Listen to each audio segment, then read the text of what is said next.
them tears gon' come and go. Baby, you just gotta make up your mind that every little thing's gonna be alright. Baby, don't you know all of them tears gon' come and go. Baby, you just gotta make up your mind. We decided we're gonna be alright. Hi, welcome back to my channel. So I recently watched a movie called A Real Pain, and I thought I would review it today.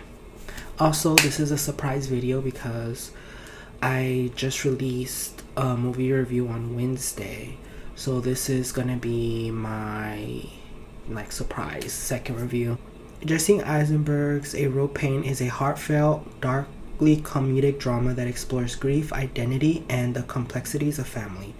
The film follows two estranged cousins, David, Jesse Eisenberg, and Benji, Kieran Culkin, who reunite for a guided Holocaust tour in Poland after their grandmother's passing. While David is reserved and pragmatic, Benji is unpredictable and emotionally volatile, creating a tense but often humorous dynamic. As they retrace their family's past, the trip forces them to confront their personal struggles.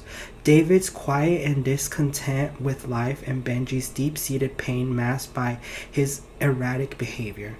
What begins as a historical journey turns into an exploration of trauma, generational grief, and the ways we cope with pain. Blending comedy and melancholy, A Real Pain offers a raw, moving look at how people process loss differently.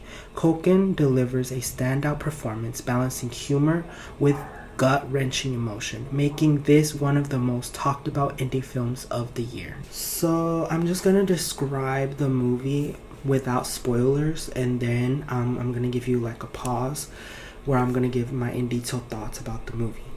So without spoiling too much, I do agree that this movie is very much centered around grief and how people process it. I felt like this movie also talked about like relationships and the dynamics within each relationship, because there's like the guided tour that the two cousins are in, like that relationship to them, and then also Benji, Kieran's character, like his relationship to everyone else, and then also David's relationship to everyone else. And I feel like the awkwardness and the intense like part is very noticeable. And yeah, so I feel like that's like my description about it without getting too much into detail. It is kind of funny at times, and you do get like attached to the characters. I haven't reviewed this movie on Letterboxd yet, but I think I'm gonna give it a 4.5 stars. So there, I'm not gonna insert like a screenshot of my Letterboxd review because I haven't done it yet, but that's also I'm gonna post a link in the description of my Letterboxd if y'all are interested to following me and then also checking out that comment. But anyways, if you don't want spoilers of the movie, this is your time to like click off and maybe come back to this video when you've seen the movie. Okay, so A Real Pain. My favorite character was definitely David, aka Jesse Eisenberg's character. I feel like we react to like grief the same way. Like he was very reserved. He was not very like outward. He was not very extroverted. He kept to himself. He's also very anxious, and I was like, oh my god, is that me? Is this how I sound to people? Like overly apologizing. But I'm gonna get to the point why he gets super overly like anxious like towards the middle of the movie when something's revealed, but I'm not gonna get to it yet until I like go through the movie as like it progresses. So then so David's character is like always like keeping up with Benji's character, and he's like, oh, like, are you at the airport? Like it looks like he's worried about like them losing the flight and stuff like that, and like he doesn't want to miss the flight, like obviously. And then surprisingly, Benji's has already been in the airport since the very beginning. Like he's been there for like almost like 8 hours. I don't remember how long. He's just been there like I think all day. He was just waiting for David, and David is surprised about this because he was like, this is out of character for him, because like Benji's more like aloof, extroverted. He doesn't really keep like an itinerary and stuff like that. But the thing that when the movie was progressing, the thing I didn't like about Benji is I feel like he's very like not that aware of like other people's feelings. Like, I feel like, well, as we progress, like he gets character. Well, I learn more about him, and like I do like him more. But at the very beginning, I don't like Benji at all. I'm like, he's very like obnoxious. Doesn't really care about David's like how he's feeling. Like especially because like he left all the messages, and Benji didn't even acknowledge it. Like it felt very dismissive, and I didn't like that. And then there's this part where David was like eating like some, I think it was like trail mix or something, or like nuts, and then like Benji took the like, well, David offered them and then Benji took them. But then when David was trying to show him the Poland itinerary, like Benji was looking at it, and then he was like, oh, like I'll just follow the group. But then he was like, oh, you want some of my nuts? And I that was like the something subtle. It was like he made something that was David's, his own thing. And I think that was what Benji's character was. He was like all consuming, and like he didn't really care. Like he just made stuff that wasn't even his own, and like people gravitated towards him. And as an introverted person, that was very draining to see. But also like the fact that like I felt this way through the screen kind of was very impactful, because I feel like that was the point of his acting. So I'm like, give props to Culkin, because I'm like, that felt real. But anyways, another thing happens when they're already on the plane. So when they were on the plane, Benji's character was like, can I sit on the, he was like, I'm gonna sit in the window and use tape, and are you okay with sitting in the middle seat? And I feel like from an outside perspective, or like from a surface level perspective, it's like, yes, like Benji's leaving boundaries and stuff like that, but you can clearly see that David's uncomfortable with like interacting with the general public. Like he keeps to himself. But anyways, he just says okay, because like what else is he supposed to do? Like it's just Benji just being Benji, being obnoxious, not really seeing anyone around him. He's just thinking about himself and being more self-centered. That's another thing I would describe Benji as, self-centered. I wouldn't say selfish, because as the movie progresses, like some of his actions don't come from a selfish place. Like he's just trying to help, but I feel like he's not self-aware. So this is why his actions can be seen as disrespectful. Like for me, I was like, he's very disrespectful. Like, and then also I had this like bad thing where I'm like making what's his name, David, like babying him, because I'm like, oh my god, he's like so adorable. Like why? Like I just want to protect him. But then it's like, yeah, he's a grown adult, but like it's just like his character, I just see myself a lot in him. So I'm like, I wanted to protect him basically, and I liked his character from the jump. So anyways, we're on the plane. What is it called? David sits in the middle. This lady's like almost leaning on him, and then like Benji's passed out on the window seat. And like, what's happening? Oh, David is telling him a story about like his family and stuff, but then like Benji's like, oh, we have to listen to like what they're saying in the front of the plane, and blah blah blah. And like I get it, like you have to pay attention to like the flight attendants and to give directions and stuff, but also I feel like very dismissive, because like he didn't say, okay, like after the flight attendants are done saying what they need to say, we can continue having this conversation. Like he completely dismissed him. He was saying this is more important than what David was saying. And I was like, you could have at least acknowledged it. Like, okay, they're probably saying this. I would have said it. I would have been like, okay, I know you're saying something important right now. We can come back to this conversation after the flight attendants like are done saying something, because I feel like it's important. Is that okay with you? And I would have just said that, like to keep it more like sensitive, more sincere. But he was just like very like brash about it, and I'm like, oh my god. And I already could tell I'm not gonna like this character. Also, I did not read the description of this movie when I first watched it. So I didn't even know this was going to be like a Holocaust movie. Like obviously I read the synopsis and I'm like, yeah, I should have read the description. The only reason I watched it is because all my friends were like posting it on Letterboxd. I'm like, it's already on my watch list, and a lot of people were rewatching it. And I'm like, I saw a screen grab, so I was like, it could be good. I don't know what it's about. And I think I saw like a clip on TikTok, and I won't mention that app, but I watched it online and I was like, oh, this looks like an interesting movie. So yeah, and then I finally watched it, and I did not know it was gonna be about the Holocaust. So this is a very like heavy emotional movie. I probably should have added that to the non-spoiler one, but it's here now. And yeah, so they get to Poland, they get to their hotel room. They haven't met the group yet, and another thing happens where Benji is being brash again, being obnoxious, not caring about how David is feeling. So then he's like, "Oh, can I use your phone because I like listening to music while I take a shower?" Like, not even considering that he probably, David has to like call his family because he has a family, he has a wife and a child, and he just like takes his phone. Like, obviously, David gives him what he wants, but like we don't know why he's like always like catering to Benji. So like for before we know the big reveal for people who already watched it, this seems like very like, why are you like just making David do what you want? And like, and he does it in like a very nice way. Like, you don't want to turn him down because he asks like nicely and he asks like confidently, and he's just like a very likable character. He's very charming. But I'm just like, you need to read the room. Like, what if David, like, you could have just been like, is it okay? And then obviously David could have rejected it, but I just feel like the way he was just asking was very pushy and stuff like that. So I didn't like that. But oh, and another thing that I didn't like is like, David was trying to take a shower first, but then like Benji just went and jumped and took a shower first, and he didn't even like consider that David wanted to. I think he like mentioned it first. He was like, "Oh, I'm tired. I need to take a shower," and blah blah blah.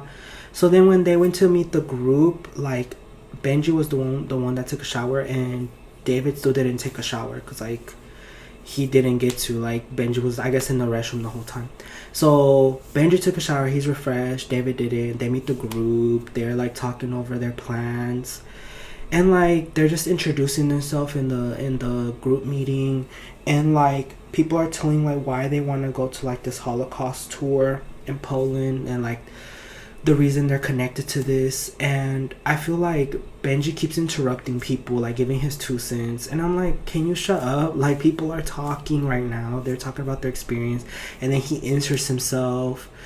And then like this is where we learned where that they're gonna visit their grandma, like their grandma's house. And then like, I don't know, I feel like the way Benji's describing, because like Benji takes over the conversation when it's finally their turn because they're the last to speak.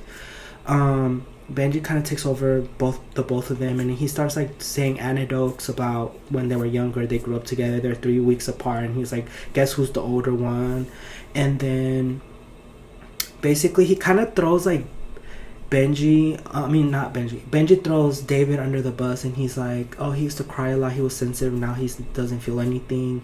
And I'm like, why are you talking over, like, I get why like David doesn't really talk, but it's like, why are you like saying stuff for him? Like, I didn't like that. Anyways, and then finally the tour starts, and there's this like the statue scene that happens where I feel like David feels like it's disrespectful to like pose with like the Holocaust statues and stuff, but then Benji is like, no, like we're Jewish, like we have Jewish ancestry, so we can be part of the photo. And I understand why David didn't want to do that, because like he's awkward, he just like likes to follow the rules, kind of like me. I'm just like I don't put myself out there, but I just feel like I feel like before the big reveal, I keep saying the big reveal, but like it just felt like he was kind of like ostracizing everyone from David.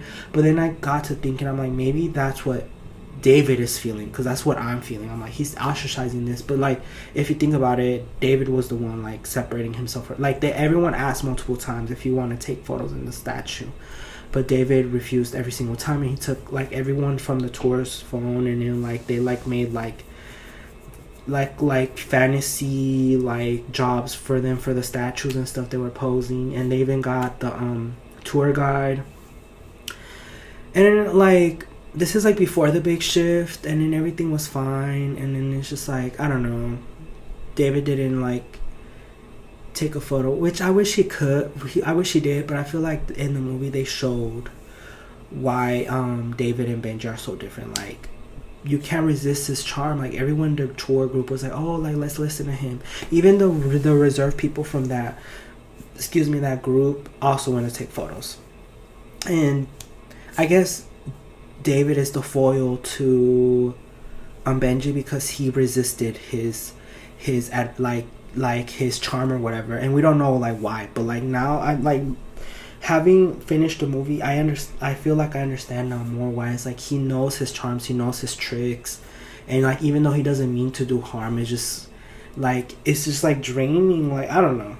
Okay, and then we get to the memorial, like the graves, and then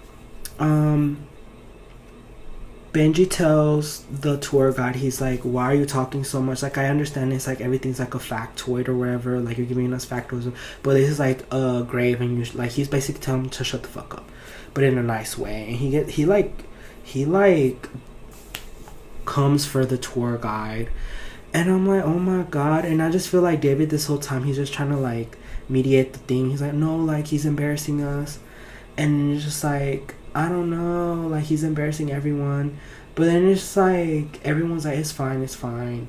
And I feel like this kind of shifts the dynamic in the group, like that outburst.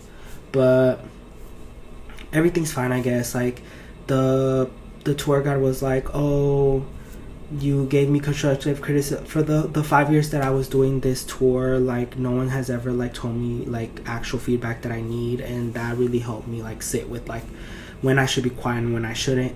And then yeah, so I guess he's still connected. But anyways, there was this the dinner scene. So the dinner scene, what were they talking about? They were like talking about, I think Benji was just talking about how they're gonna see their grandma, and then I think he was saying that David cared more about like the money, because like her inheritance or whatever came with money. And Benji was like, well, I was closer to her, I was with her this whole time, I would meet her every Thursday, and that's why like that death hit him harder than David or whatever. And then like he said, like everyone that I know pushes me away and blah blah blah. And then he went to the bathroom, and then this is where David crashes out. He's like everyone's like, no one's immune to his charms, like I love him but I hate him, and then like I just can't tell him this. Like he has these moments where like you love him, but then it's just like their dynamic. But then he reveals that he basically like overdosed 6 months ago and almost died. And I'm like, that's why David is so like worried about Benji. Like that's why, because he cares so much. Like from this, like before we knew this information, it just seems like David was like reserved, like he was just like kind of stuck up. They didn't want to engage. He didn't want to engage. Like he was like standoffish basically. But then we know that he was just worried